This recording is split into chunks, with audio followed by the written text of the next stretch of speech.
పరిస్థితి. అయితే ఒకసారిగా పాక్కుంటూ కొంతవరకు ఒక 50 మీటర్ల వరకు ముందుకెళ్ళడం జరిగింది. అక్కడ ఆగినటువంటి పరిస్థితి. మొత్తం కూడా కొంత డౌన్ గా ఉన్నటువంటి నేపథ్యంలోనే కొంత అధిక వేగం కూడా ఉన్నటువంటి పరిస్థితి ఉంది. ఏమాత్రం బ్రేకులను పూర్తి స్థాయిలో ఫెయిల్యూర్ అయిపోయి ఈ నేపథ్యంలోనే అతను కంట్రోల్ చేయడానికి కూడా ఎటువంటి ఆస్కారం లేక భయాందోళనకు గురై ఆ డివైడర్ ఢీకొట్టినట్టుగా తెలుస్తుంది. అయితే వెంటనే తెలిసినటువంటి పోలీసు అధికారులు కూడా చేరుకోవడం జరిగింది. అంబులెన్స్ లో వెంటనే వాళ్ళంతా కూడా హాస్పిటల్ కోసం తరలించడం జరిగింది.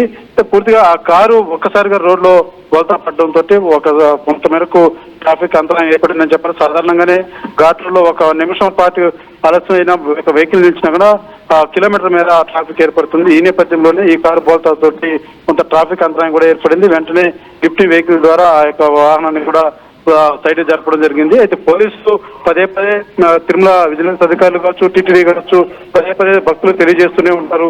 ఘాట్ రోడ్లు ప్రయాణించేటువంటి వాహనం సొంతంగా వాహనాలు నడుపుకొని వచ్చేటువంటి వాహనదారులకి ఇంత అవగాహన ఉండదు. డౌన్ లో బ్రేక్ న్యూట్రల్ చేసుకుని రావడం, ఇంజిన్ ఆఫ్ చేసుకుని రావడం, లేదంటే ఎక్కినప్పుడు కానీ అధిక స్పీడ్ తో వెళ్ళడం, ఓవర్ ట్యాకిల్ చేసేటువంటి కార్యక్రమాలు చేస్తుంటారు. ఇలాంటివన్నీ కూడా తగ్గించుకోవాలి. ఏదైతే నియమాలు ఘాట్లో ప్రయాణించినప్పుడు కొన్ని నియమాలు పాటించాల్సి ఉంటుంది. ఏదైతే టర్నింగ్లు అదే ప్రమాదకరమైనటువంటి టర్నింగ్లు చాలా మలుపులు ఉంటాయి. ఈ నేపథ్యంలోనే తగిన జాగ్రత్తలు కూడా వహించాల్సిన అవసరం ఉంటుంది. సూచక బోర్డులు కూడా ఏర్పాటు చేశారు. గతం నుంచి కూడా ఎప్పటి నుంచో ఉంది. పదే చెప్తున్నా కూడా కొంతమంది మాత్రం వాళ్ళ నిర్లక్ష్య డ్రైవింగ్ కావచ్చు, అధిక వేగంతో ఈ యొక్క ప్రమాదాలు కూడా దారితీస్తున్నారని చెప్పాలి. అలాంటి చెందింది వాళ్ళ చెందినటువంటి సంఘటన కూడా. అయితే పోలీసులు మాత్రం వెంటనే స్పందించి అక్కడికి రావడం, అంతా కూడా హాస్పిటల్ కోసం తరలించినటువంటి పరిస్థితి మనకి.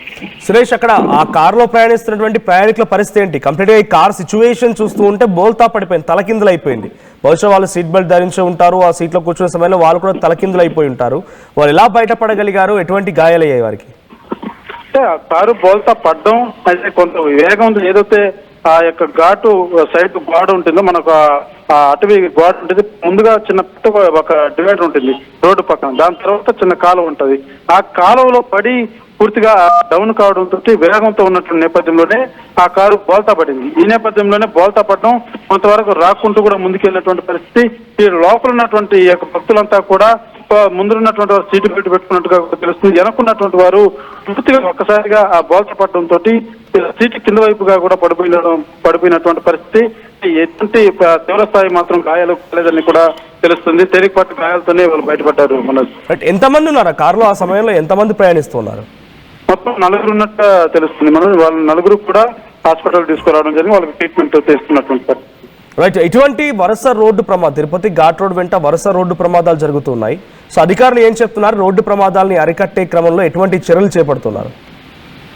మొదటి నుంచి కూడా తిరుమల ఘాట్ రోడ్ లో ట్రావెల్స్ కాకుండా సొంత వాహనదారుల్లోనే అధిక శాతంలో ఈ యొక్క ప్రమాదాలు మాత్రం గుర్తిస్తున్నారని అధికారులు గుర్తిస్తున్నారని చెప్పాలి. ఎందుకంటే సొంతంగా వచ్చేటువంటి వారు మొదటిసారిగా వస్తూ ఉంటారు.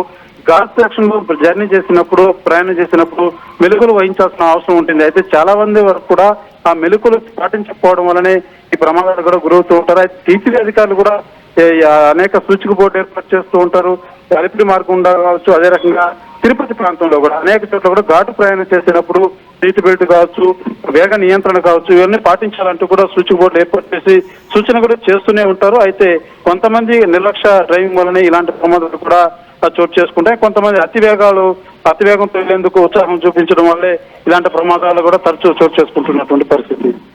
Right. Thank you Suresh. So Tirumala Tirupati దర్శనం కోసం వెళ్ళి దర్శనం చేసుకొని తిరిగి వస్తూ ఉండగా ఈ ప్రమాదం చోటు చేసుకుంది. సో ఆ భక్తులు ఒక కారులో వెళ్తున్నారు. తిరుగు మార్గంలో వారందరికీ బ్రేక్ ఫెయిల్ అయిపోయింది. వాళ్ళు ప్రయాణిస్తున్న కార్ బ్రేక్ ఫెయిల్ అయిపోయింది.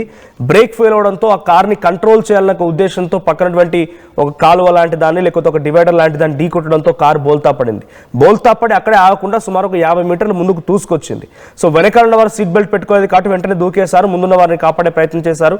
సో ఎవరికి ఎటువంటి ప్రాణాపాయం లేదు, కానీ చిన్న గాయాలు అయితే అయ్యాయి. అయితే ఈ ఘటన కారణంగా రోడ్డుకి అడ్డుగా కారు పడిపోవడంతో కిలోమీటర్ల మేర ట్రాఫిక్ జామ్ అయింది. ఇప్పుడు ఆ ట్రాఫిక్ని కూడా అక్కడి నుంచి తరలించే ప్రయత్నం చేశారు. వారందరూ కూడా సేఫ్ మూమెంట్ కోసం మళ్ళీ ఆ కార్ని పక్కకు నెట్టేశారు. అక్కడ చూస్తున్న విజువల్లో కనిపించినటువంటి ఆ Tata car, blue colour Tata కారే బోల్తా పడింది. అక్కడ పక్కనే కూర్చున్నటువంటి ఆ భక్తులే ఈ కారులో ప్రయాణిస్తూ ఉన్నారు. సో అదృష్టవశాత్తు ఇంకెటువంటి ప్రమాదంలో ఎవరికి ఎటువంటి ప్రాణాపాయ పరిస్థితి చోటు చేసుకుని ఎటువంటి మరణాలు లేవు. థ్యాంక్ గాడ్, వాళ్ళు అదృష్టవంతులని చెప్పాలి. సో ఘాట్ రోడ్లో రోజు రోజుకి వరుస ప్రమాదాలు పెరుగుతూ ఉన్నాయి. మీరెవరైనా తిరుమల తిరుపతికి వెళ్ళాలనుకునే వారు ఘాట్ రోడ్లో ప్రయాణించే ముందు కొంత డ్రైవింగ్లో ఎక్స్పర్ట్గా ఉన్నటువంటి వారు మాత్రమే, డ్రైవింగ్ పై మంచి నాలెడ్జ్ ఉన్న వారు మాత్రమే ఇటువంటి ప్రాంతాల్లో, అది కూడా ఘాట్ రోడ్ లాంటి ప్రాంతాలు నడపాల్సి ఉంటుంది. ఏదంటే చాలా పెద్ద ఎత్తున ఇటువంటి చిన్న చిన్న ప్రమాదాలు జరిగి పెద్ద ఎత్తున అవి ప్రాణాలకు మీదకి వచ్చేటువంటి పరిస్థితి కూడా ఉంది. సో ఘాట్ రోడ్లో ప్రమాదాల నివారణ కోసం టీటీడీ అధికారులు కూడా చాలా పెద్ద ఎత్తున చర్యలు తీసుకుంటున్నారు.